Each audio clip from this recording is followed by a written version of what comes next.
একদিন আগে একটি রাজনৈতিক দলের সাধারণ সম্পাদক, যিনি ব্যারিস্টার ফুয়াদ নামে পরিচিত, তিনি হুমকি দিলেন কাকে? বাংলাদেশের মহামান্য রাষ্ট্রপতিকে। তিনি বললেন, তাহলে কুকুর বলে গালি দিলেন। সেনাপ্রধানকে কুকুর বলে গালি দিলেন। আরো ঘোষণা করলেন একটা সভায় যে বোমা মেরে ক্যান্টনমেন্ট উড়িয়ে দেওয়া হবে।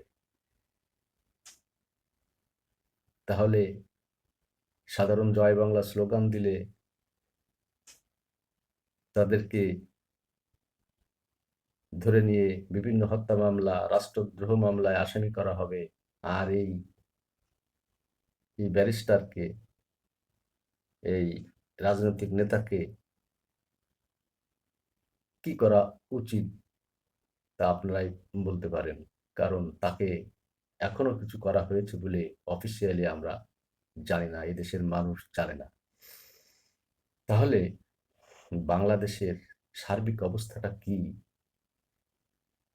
আপনারাই বলতে পারেন। রাজধানী ঢাকাতে হাতে গোনা কিছু ছেলে মেয়ে, এই ২০, ৫০, ১০০, ২০০ কখনো হয় না, বর্তমান যে পরিস্থিতি, এরা দাবি করে অমুক দলকে নিষিদ্ধ করতে হবে, তমুক দলকে নিষিদ্ধ করতে হবে, অমুক ফ্যাসিস্ট, অমুক হত্যাকারী, অমুকের ফাঁসি চাই, অমুকের ফাঁসি না দিয়ে, শেখ হাসিনার ফাঁসি না দিয়ে কোনো নির্বাচন হবে না, কোনো সংস্কার হবে না, ইত্যাদি ইত্যাদি নানান রকম স্লোগান, নানান রকম বক্তব্য এগুলো দেয়া হয়। এবং তাদের যে জুলাই আগস্টের যে আন্দোলনের সময় তারা যে বিভিন্ন অপকর্ম করেছে, তাদের বক্তব্যের ভিতর দিয়ে ফুটে উঠেছে। পুলিশ হত্যা থেকে শুরু করে রাষ্ট্রীয় সম্পদ ধ্বংস করা, বিভিন্ন বিষয়ে তারা তাদের বক্তৃতার ভিতর দিয়ে তারা পরিষ্কার করেছে যে এর সঙ্গে তারা জড়িত। এবং এই আন্দোলনটা ছিল যে একটা ম্যাটিকুলাসলি ডিজাইনের অংশ, তা আজ দিবালোকের মতন সত্য। সুতরাং এই সত্যকে চিরদিন তো ঢেকে রাখা যাবে না। সত্যকে কেউ অস্বীকারও করতে পারে না। এই ছাই চাপা ছাই চাপা আগুন যেমন দমিয়ে রাখা যায় না, একসময় না একসময় তা সমস্ত ঘরকে বা সমস্ত এলাকাকে জ্বালিয়ে দেয়। ঠিক তেমনি বেশিদিন এইগুলো সত্যকে লুকিয়ে রাখা যাবে না। আস্তে আস্তে প্রকাশ পাচ্ছে এবং পাবে। তখন মানুষ চিন্তা করবে, ভাববে, আসলে আমরা কি করেছি।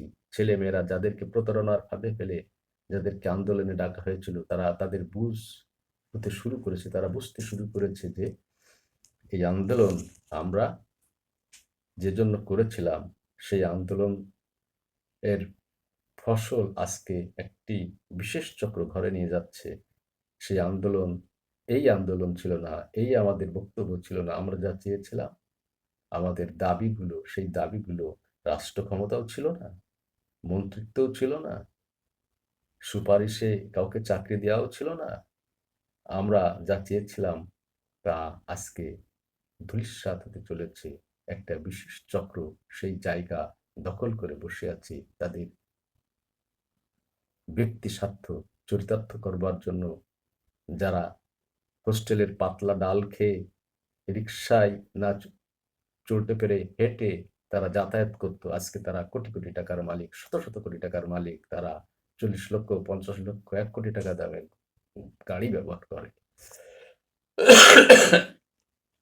এই এটা তো আমাদেরকে ব্যবহার করে, আমাদেরকে ঢাল হিসেবে ব্যবহার করে তারা যে অপকর্মগুলো করে যাচ্ছে, তা কোনো ক্রমেই গ্রহণযোগ্য নয়, তা কোনো ক্রমেই আমরা মেনে নিতে পারি না। সুতরাং সময় এসেছে সকলকে উপলব্ধি করতে হবে যে আসল রহস্য কি, কেন এই আন্দোলন, এবং কিভাবে এই আন্দোলন হলো, এবং এর পেছনে কোন শক্তি কাজ করেছে। এই প্রশ্ন এখন সাধারণ মানুষের যেমন জন্ম নিচ্ছে, এই শিক্ষার্থীদেরও এই ধরনের প্রশ্নে এখন উদয় হচ্ছে। তারা আগামীতে ইতিহাস জানবে, দেখবে, বুঝবে, শুনবে এবং এই প্রশ্নের জবাবগুলো তারা খুঁজে পাবে, আমি বিশ্বাস করি। যাই হোক, আগামীতে কথা হবে। সকলে ভালো থাকুন, সুস্থ থাকুন। সকলকে ধন্যবাদ। সবার মঙ্গল কামনা করি। খুদা হাফেজ।